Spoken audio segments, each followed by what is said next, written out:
Hello everyone and a very good afternoon to all of you.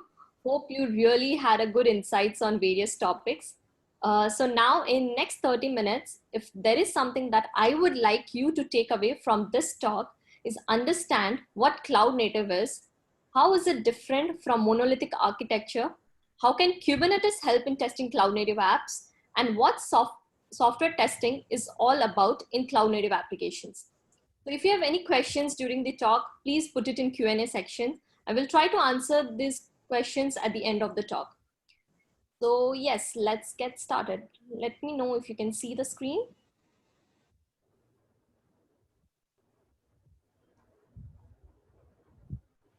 All right.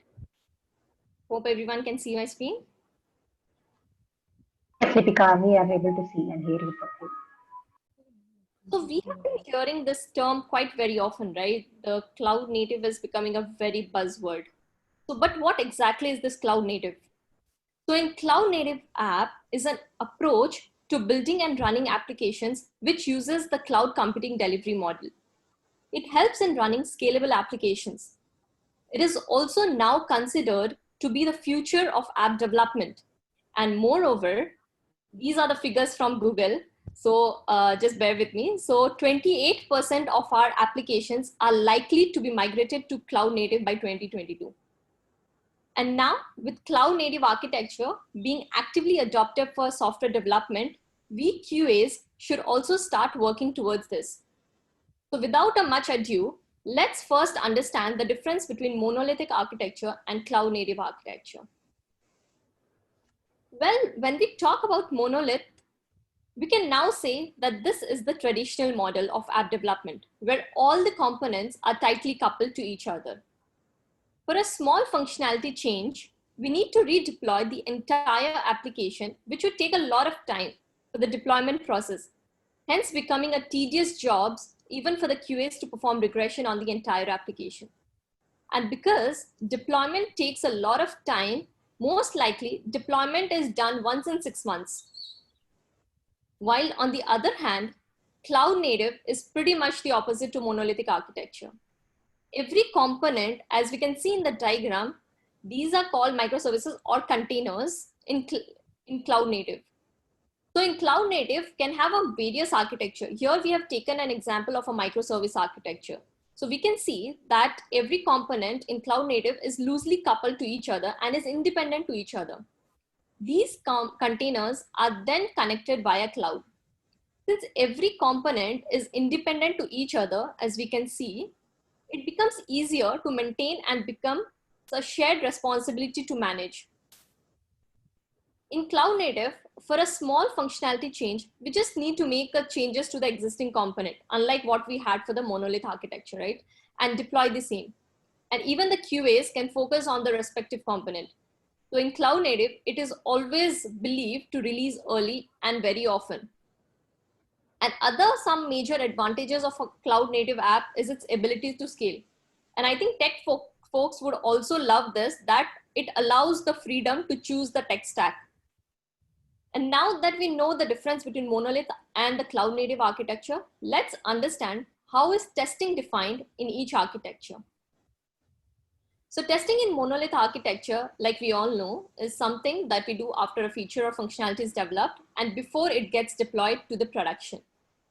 While in cloud native apps, since everything is hosted in cloud, we testers need to be alert all the time.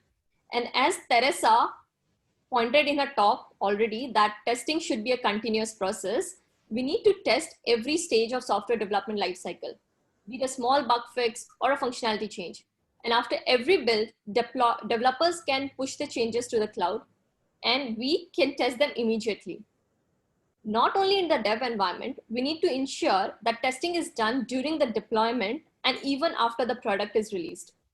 So essentially, we QAs are always testing. And so with cloud native apps, we know we will never run out of work and our job is secured. Or we can also say that development and testing in cloud native happens at a common place. And yes, this reminds me of a very famous analogy and a very common meme that is rotating in the internet, right? So in fact, there is no cloud. It's just someone else's computer. After all, it's a common server that is used after all, right? So, but one more thing here is cloud native architecture was not developed in just one day or is not an overnight discovery. It has, like we can see in the timeline, it has evolved over the ages from virtual machines to containerized Dockers and then to cloud native Kubernetes. In fact, when we talk about cloud native, right, the major turning point in cloud native architecture was the introduction to Kubernetes. Kubernetes, or KATS, popularly known as, was initially created by Google and was later taken over by Cloud Native Computing Foundation, CNCF, as a fully open source project. So what is Kubernetes? Kubernetes is an open source content and a container orchestration platform, which is responsible for effectively managing the application deployments. And CNCF, like I already mentioned, now is responsible to manage the Kubernetes project. With this evolution, there's a lot of demand for expertise in Kubernetes. And eventually, Kubernetes will just affect everyone involved in the software development lifecycle. The developers, DevOps are already in the space. And just to mention, Kubernetes is also going to be a time changing even for the testers. So we often hear Kubernetes being compared with Docker. Let me tell you, it's actually not Docker. It's actually the Docker Swarm that is referred here. So it always makes sense to compare the Kubernetes with Docker Swarm. Docker Swarm is actually the Docker's own native clustering tool. Kubernetes and Docker Swarm are comprehensive de facto solutions for intelligently managing the containerized applications. Even though they offer similar capabilities, the two are not directly comparable as they have distinct roots and solve very different problems. Based on some of the comparisons that we see here, Docker Swarm is ideal for users who want to set up a containerized application with no complex configuration and want to get it up running without much delay. As we can see here, it deploys the containers much faster, right? And it does not support much of auto scaling and has very less experience in the production space as well. So anyone who would want to just spin up their application just quickly, the Docker Swarm is the best example. While on the other hand, Kubernetes would be the best containerized platform to use if the app we are developing is a complex and utilizes hundreds of thousands of containers in the process, as it supports high auto scaling and a lot of deployment at scale can be done in the Kubernetes. It has high availability policies and auto scaling capabilities. So in this talk, we will focus more towards the Kubernetes and understand its architecture and how it helps in the software testing. If you have any further questions around Docker Swarm or how it operates, we can always go back and have a look at it, right? But let's focus about Kubernetes and its benefits in the cloud native as it supports the complex applications. So before getting started to the Kubernetes architecture and understand what are the various features of the Kubernetes, let's check out some of the commonly used terms in the Kubernetes world. So here are some of the terms that you can hear very often when you are getting introduced to the Kubernetes, which are pod, kubelet, etcd, kubeproxy, cluster, node. So you can just walk through all these terms and it's okay that if you don't understand all the terms right now, we'll explain it in the later slides. So a pod is a set of containers deployed to a single node.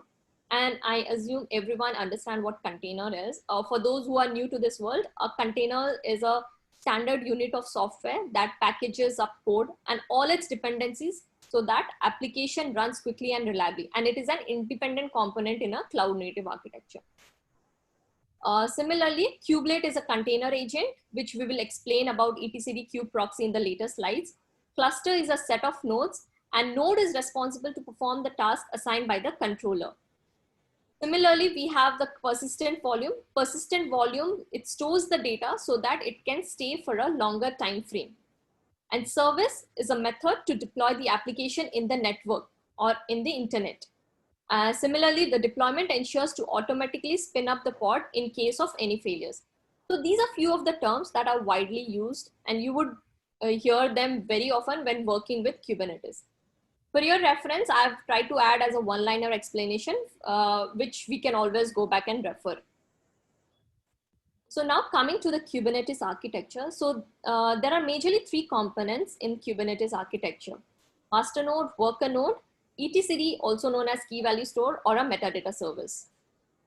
So what is a master node? Master node is the first entry point where all the tasks begin. As you can see in the diagram, we have a master node and a various worker nodes, right? Which are Kubernetes nodes that we often call it as. So master node is a place where all the tasks begin. And the controller manager and the scheduler is responsible for controlling and managing the worker nodes. It is responsible to assign the tasks to each the worker node. On the other hand, worker node is any physical or a virtual machine which runs the application via pods and is controlled by the master node. So here, although it is any machine, it has its own machine, it is controlled by someone else, which is a master. And again, worker node has three components: pod, kubelet, and kubeproxy. I think we have already seen what pod is in the previous slide, which is a scheduling unit. And every worker node will have one kubelet and a one kubeproxy inside it. So as mentioned, kubelet is responsible for communicating with the master node. It is actually an agent between the master node and the worker node, while the kubeproxy takes in requests from the users and then acts as a load balancer to select a pod based on the specific set of rules. So now that we have understood the architecture of Kubernetes, the high level, here are a few features of the Kubernetes, as in why do we need to, what support does it offer us, right? So Kubernetes is a well known because of its feature, which helps in seamless deployments of application. It supports easy auto scaling of clusters and automated rollouts of features. If something goes wrong, we can immediately roll back the cluster even in the production. For example, we can automate Kubernetes to create new containers for our deployments, removing the existing containers and adopt all their resources to the new container. And it ensures that the container is up and running. Only then it exposes the container to the client's interface. It also offers significantly high availability as it distributes all the pods among the nodes. So if one pod goes down, it immediately spins up the another one, so that there is always a high availability of the pods. Kubernetes has a flat network model, which allows all the pods to communicate with each other. Also, unhealthy pods are detected by load balancing services, which subsequently gets deactivated and another pod gets up and running. Self-healing feature of Kubernetes ensures high resiliency of an application. If any container fails, it immediately replaces the container and it is available to the users. So these are some of the features of Kubernetes which makes it so popular. And well, if we think that Kubernetes is just a container or an orchestration tool, then it is more than this. It is actually like a Swiss Army knife, which provides various services and makes life simpler by automating a lot of processes. So now let's take a sneak peek on how can we leverage these Kubernetes features in testing cloud native applications. So Kubernetes has changed the way we think about running containers at scale. So far, developers and operation teams have enjoyed working with it, as it enables agile and resilient delivery of the applications in the cloud, right? But what has changed is the execution model of the different types of testing for cloud native apps. As each type of testing in cloud native, be it unit, integration, or system, it requires different setups and configuration. So it takes time and effort to automate these stages. However, with Kubernetes, we can have a platform that scales based on our requirement. We can also leverage this to incorporate more advanced testing scenarios such as chaos engineering or A/B testing on real production sites, so as to reduce the risk and make our systems more resilient to failures. What we can also do is, in case of a stress testing, if we want to do it right, we can spin up the machine as per our requirement based on the testing setups and the data, and use that environment and then dispose it as soon as the work is done. So this ensures that we have a cheap disposable environment and we need not even worry about the cost. Kubernetes has also made the debugging process much easier with availability of logs to every member in the team. Every member of the team can easily log into the test environment hosted in cloud and access the logs. Like for example, we testers often find bugs, right? And when we report it to developers, they would ask for the logs. So what they can do is they can just log into the test environment and check out the logs. So this ensures that there's a fast feedback and smooth communication with the team. So unlike monolith architecture, we are now moving towards the shift left testing model as our testing begins right from the unit testing phase itself, ensuring we test right from the beginning.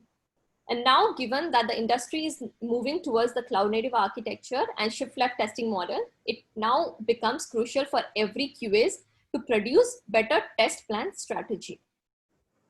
So there are various measures in cloud native architecture like scalability, resiliency, robust deployments, and resource utilization, which not only ensures the better deployment of the application, but also ensures efficient and effective testing.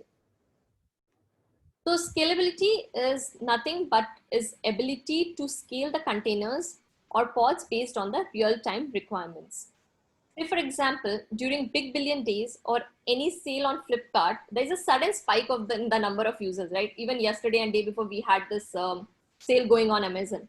So what we need to ensure during this time is the containers are automatically scaled up to incur such heavy demands based on data storage capacity or the processing power. One cannot afford having a less performant system in the production, right? So ensuring that the containers automatically get scaled up when in need and auto scales down when the usage is less. So this also helps in the cost cutting for the applications. So, and as QAs, some of the basic scenarios to cover here would be what happens if the instances are not longer used, right? So just scale it down. How is the service scaled? How is traffic routed when nodes are overloaded? In such auto scaling testing, we need to watch out for any memory leak if all the threads are being closed along with the proper logging and CPU utilization. Coming to the another measure we have is resiliency. It is the ability of how can we recover the failed cluster without losing the state. Like say for example, we are in the middle of a payment gateway and suddenly the app crashes. So in this scenario, we need to ensure that proper load balancing happens and redirects to the disaster recovery cluster, because no application or no business can afford having the system down even for a couple of minutes, right? It would incur a huge amount of losses. So, and also apart from the redirecting to the disaster recovery cluster, we also need to ensure that there is no impact on users' experience in terms of functionality or the performance. So this also helps in maintaining the impact of the cost associated with the business. So here some of the things that we need to handle is, does the system degrade gracefully? Can we still respond to user requests if the legacy systems are unavailable? So when we come to the Kubernetes and cloud native, Kubernetes can perform rolling restarts and ensures the automated spin up of disaster recovery clusters in such scenarios. So next, coming to the robust deployments. So when one of the important key factor in the deployment is the automation, right? Automated deployments and the automation test that runs during the deployment. So when planning out the automation efforts for cloud native apps, we should focus on the valuable areas and not focus on automating everything. Like in the beginning of the vodka session, there were many things that had come, right? Like 100% automation or something like that. So here we focus on automating only the valuable areas. Since time is limited, I would not say that not automate, but we can keep it for the regression areas. But during the deployment, let's ensure that we focus on the major parts of the deployment. Since time is limited, it won't be possible or add value to automate everything. Hence, focusing on the valuable features and ensuring the test packs are robust is a key point here. The focus should not be on large, unmaintainable, unreliable regression packs that add no value, but smart packs that can simultaneously validate a deployment and perform a selected set of functional tests. So this type of automated regression will add constant value to the deployment effort and the development, and accordingly can be expanded or reduced as the product matures. So if there is a huge product that is already there in the market, then there are certain scenarios that is essential to get automated, right?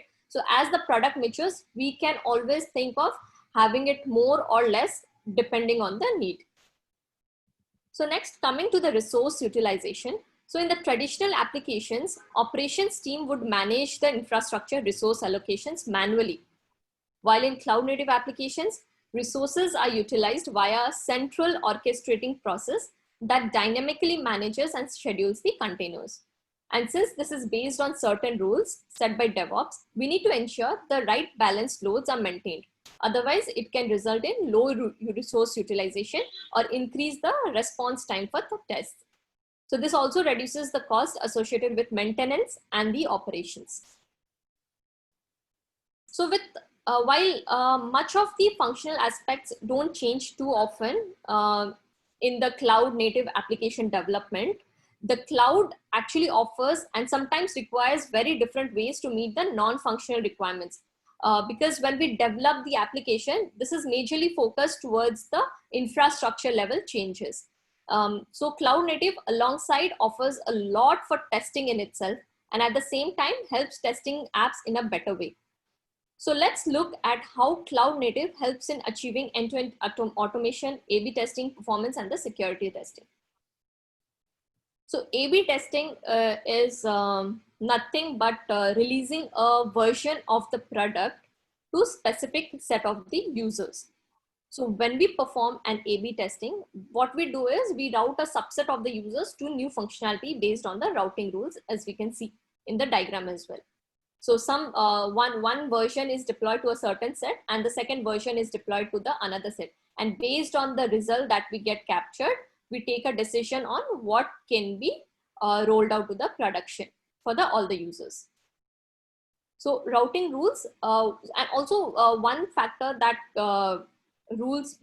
that comes for the routing rules is browser version, user agent, geolocation, and operating system. So there are certain factors that are responsible to come up with these routing rules.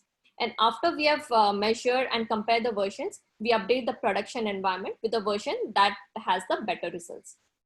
A/B testing ensures while there is a zero downtime, we can test a feature with real-time production users and also monitor the traffic.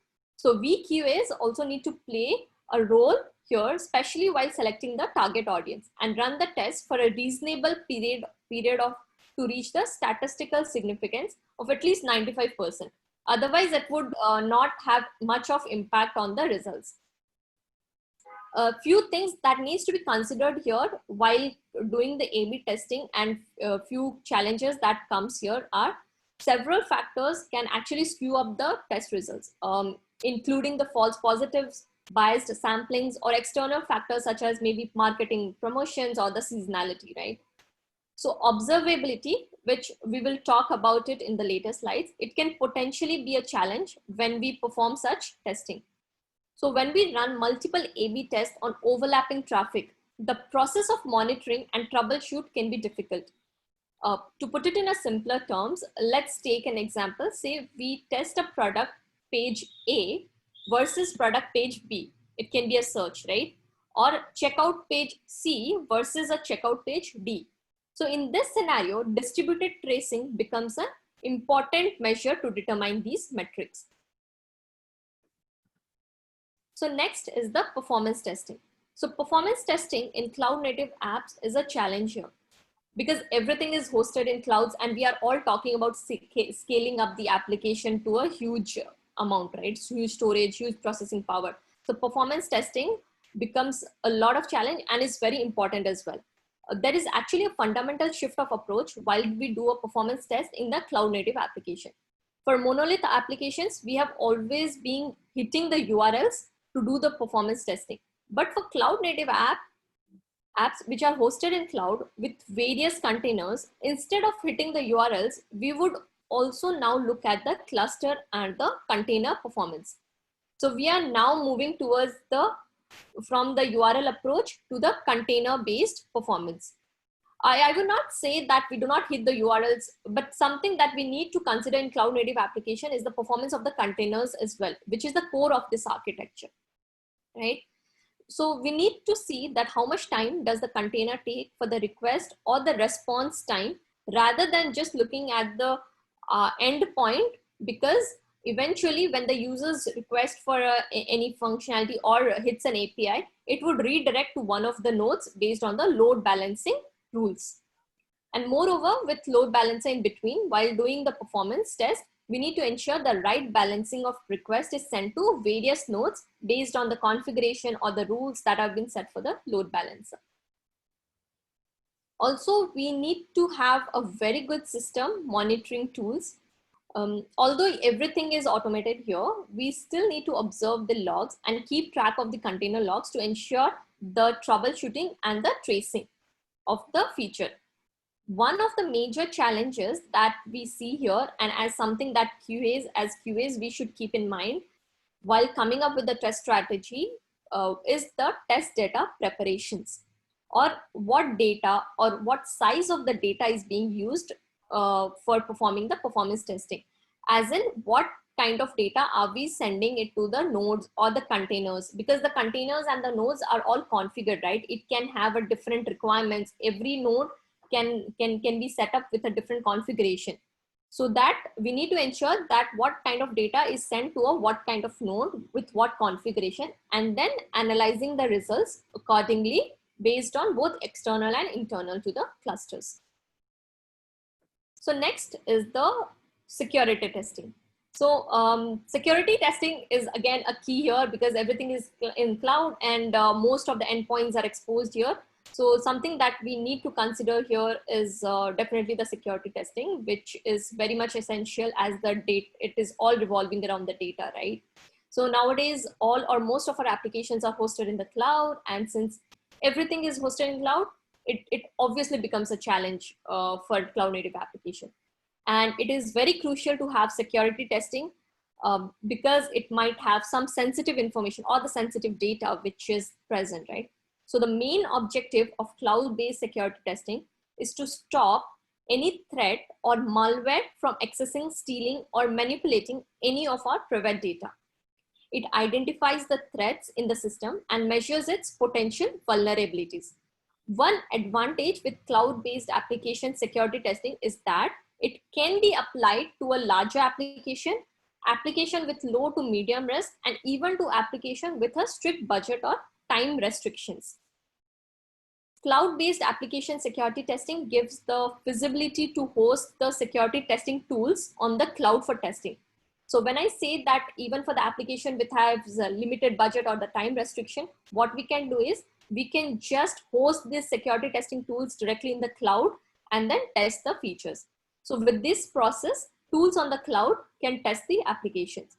But earlier in traditional testing, what we had to do is we need to have on-premise tools and infrastructure. And now the industries are adopting cloud-based testing techniques, which makes the process faster and the cost-effective.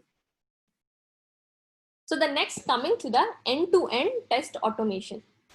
So when we talk about the end-to-end test automation in cloud native apps, the best example to talk here would be the Selenium Grid, which is mostly used even today to achieve the end-to-end testing, right? So we have been using, we have used automating browsers to run our test, right? So in this, what we can do is, earlier what we have been doing is we have been automating these browsers in containers that can either be deployed in the standalone or via the Docker swarms. And in Selenium Grid, we must have definitely come across a very common error while automating this test, which is error communicating the remote browser, or it may have died, or unreachable browser exception. I hope if you have used the Selenium Grid, you must have definitely encountered this error, right?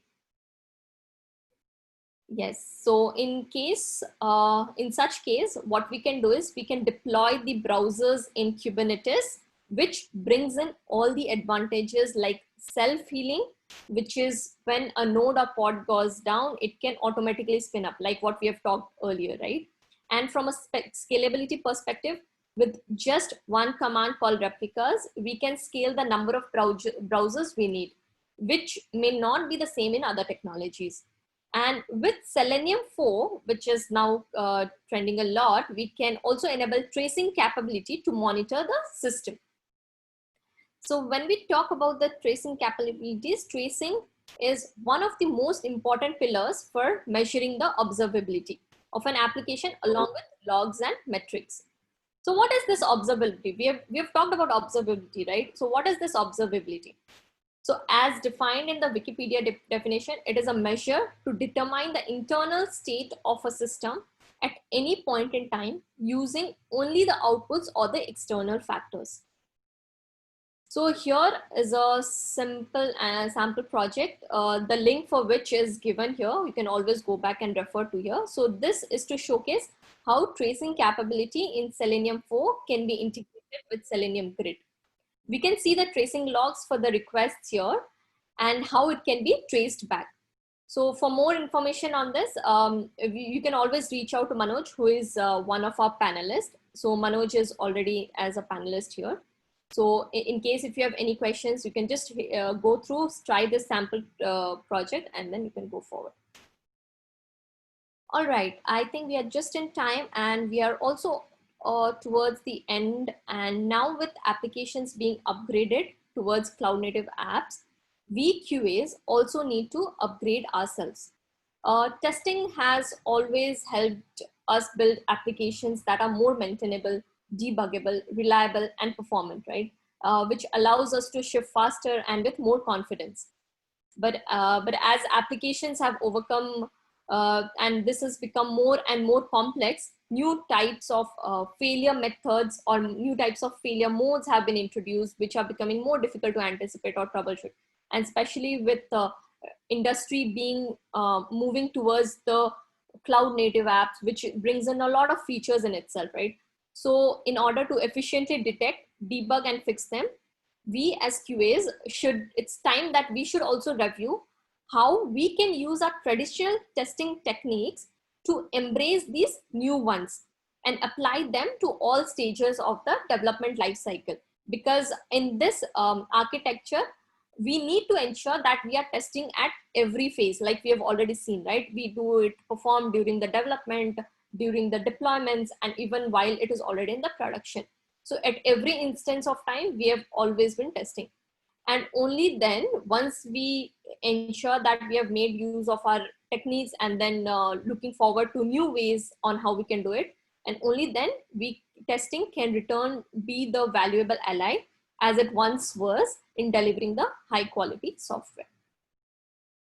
And with this, yes, I would like to conclude saying, let's take over the cloud before cloud takes it in its own way. Thank you all. You can also connect with me offline via mail and check out my blogs on Medium. Yes, thank you.